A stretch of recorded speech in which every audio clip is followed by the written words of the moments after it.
Programa ito ay rated SPG. Striktong patnubay at gabay ng magulang ang kailangan. Hindi nga inaasahan ni Nay Guapa na maririnig nga siya ng kanyang anak na si Tata habang nananalangin nga ito.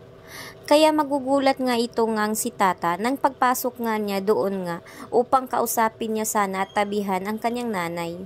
Subalit ay narinig nga nito na sinabi nga niyang hindi niya pala tunay na anak itong si Tata.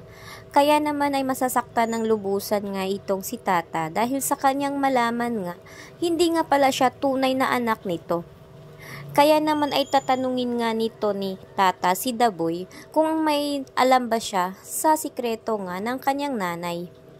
Subalit ay sasabihin naman ni Daboy na hindi raw niya alam at wala raw umano siyang nalalaman tungkol nga sa kanyang sikreto.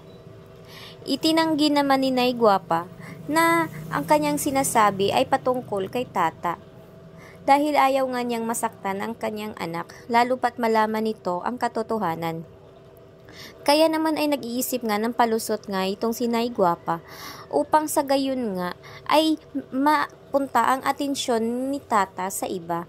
Subalit ay hindi pa rin makalimutan ni Tata ang narinig nga niya dito nga sa kanyang ina.